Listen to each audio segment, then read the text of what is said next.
ground school material. The procedures we'll follow today are similar to real-world airline flying, but I've simplified them a lot for the purpose of teaching you the basics of flying jets. Let's hop to it and get the airplane ready for takeoff. We'll begin by running through an abbreviated checklist. Set takeoff flaps to 5 by pressing F7 3 times. Okay, F7 3 times. Flap lower argyallo. Yekunfun lemansat. Set auto brakes to RTO. Auto brake. No, I mean the jet's auto brakes, not the brakes in your car.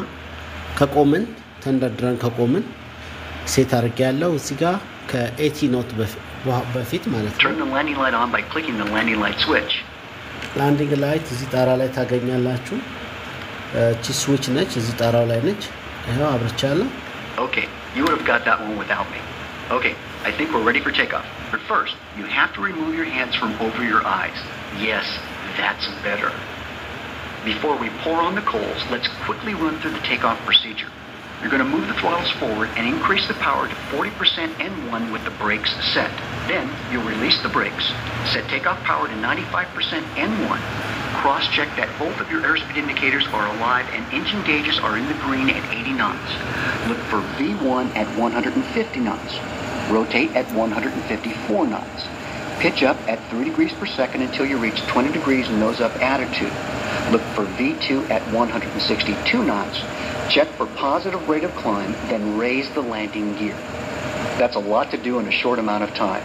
This is one reason we have co-pilots. Wanting a cup of coffee is another reason we have co-pilots too. At about 1,000 feet above ground level, we'll start retracting the flaps. Set climb power for 90% N1 and lower the nose to 15 degrees nose-up pitch. You'll maintain 200 knots until 3,000 feet above ground level and then lower the nose to about 10 degrees nose-up pitch. After you reach 200 knots, retract the flaps completely, accelerate to 250 knots, and set auto brakes to off. You'll then be in a stable climb at 250 knots. Got all that? Don't worry, I'll be your co-pilot and help you along the way. But you'll have to get your own coffee. Things are going to happen fast between now and getting into a stabilized climb. If you get behind too much, feel free to press escape and restart the lesson. This is the electronic version of putting your hands back over your eyes. Here we go. You're cleared for takeoff, so fly straight out, climb and maintain 12,000 feet. Advance the throttles to 40% N1. It takes very little throttle to hit 40%. እሺ እንጀምራለን ትሮትሉን ነዳጁን 40% አድቫንስ አረጋዋለሁ ፍሬኑ እንደተያዘ ይሄው አርጌያለሁ 40 Release the brakes and track the runway center line. Okay አሁን 95% Now set power for 95% N1. 95% እዚህ ጋር በዚህ ማለት ነው እዚህ ጋር እናረጋለን መንደርደር ጀምሯል 91% that's good ከዛ 95 እሺ ትንሽ እንዳይበዛ መለስ አድርገው ከዛ ስፒዱ ነው ያለው 80 ኖት ከ80 ኖት በኋላ There's 80 knots. Cross check your two airspeed indicators and engine gauges. 80 ኖት እሺ 150 V1 ነው 154 rotate now. Okay, V1. There's 150. Rotate. Now 154. Rotate. Slowly bring the nose up to 20 degrees, pitch up attitude.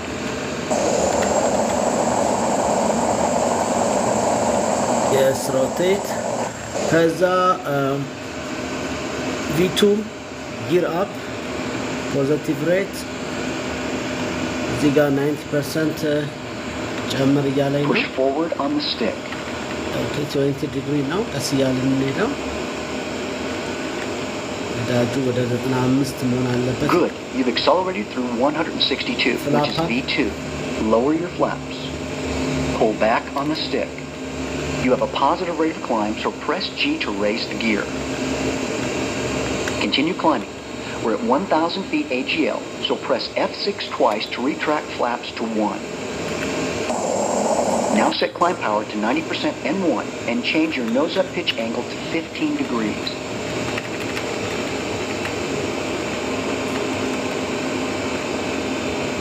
Push forward on the stick. 15 degree ቀይራለሁ. Nose up. Now maintain 200 knots by adjusting your pitch.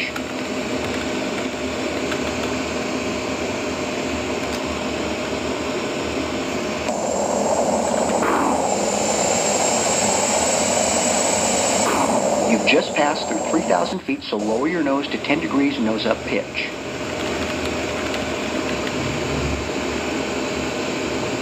ወደ 10 ዲግሪ ኖዝ አፕ ፒች ቀይረናል ቀንሰናል It's time to retract the flaps completely. Press F6 once more. አንስተናል ሙሉ ለሙሉ With your gear up, it's time to set auto brakes to off. auto brake Adjust your pitch to maintain 250 knots and a stable climb to 10,000 feet. Things are a little less frantic now. Use your trim to keep everything stable.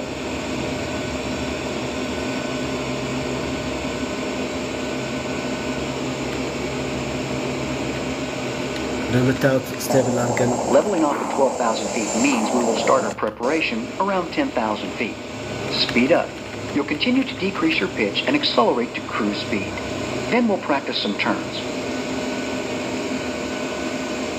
Autopilot ላርጌ ሆልድ እያደረኩት ነው Speed up. Bank the wings less.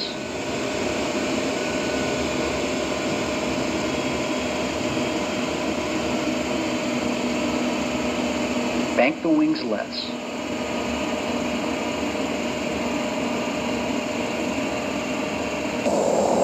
Bank the wings less.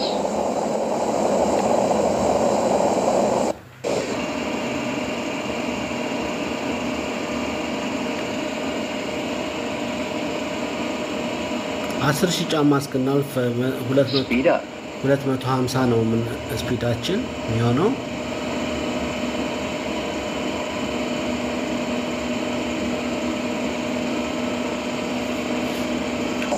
አስር ሺህ በላይ ስንሆን ከዛ በላይ ተመናው አየር ላይ ተነስተን ወደ 12 Okay, there's 10,000 feet. Decrease your pitch to 6 degrees nose up pitch. Accelerate to 280 knots and leave the power at 90% and 1. Also, switch your landing light off now. Okay, ከዚህ በኋላ አክሰለሬት ማድረግ እንችላለን ላንዲንግ ላይት እዚህ ጣራ ላይ ነች እናጥፋት 10000 ስላለፈን ኦፍ አድርገናል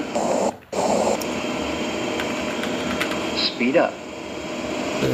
እስከ 280 With 1,000 feet to go, lower the nose to get 1,500 feet per minute on the VSI. ያው 11000 ጫማ ላይ ደርሰናል እንደምታዩት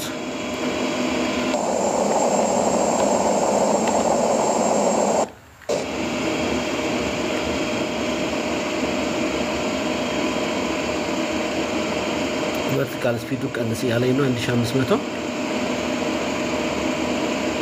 You're coming up within 150 feet of 12,000 feet, so decrease your pitch to about 2 degrees and reduce your power to about 55% and 1. There's 12,000 feet.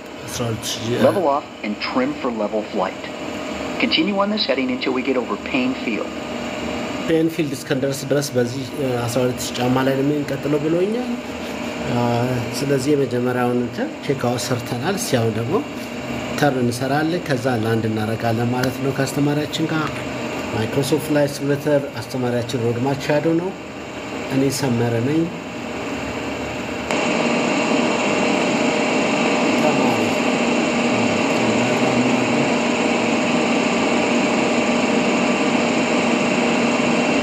አውቶፓይለት ላይ አርገዋለሁ ከዚህ በኋላ ራሱ ነው የሚሰራው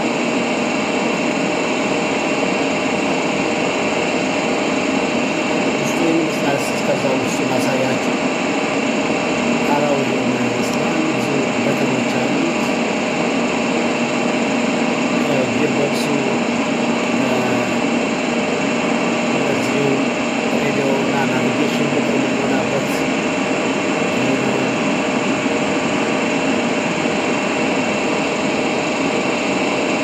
ይሄ ፓይለቱ በግራ በኩል ዋና ፓይለት ነው እዚህ ጋር ደግሞ የአውቶፓይለት የምንሞላባቸው እነዚህ ናቸው የጠመዘዝን ነው እንደዚህ ያሽከረከርን ይህ ላንዲንግ ጊር በትነው ሌቨር ነው ጊር አፕ ስናደርግ ወደ ላይ የምናደርገው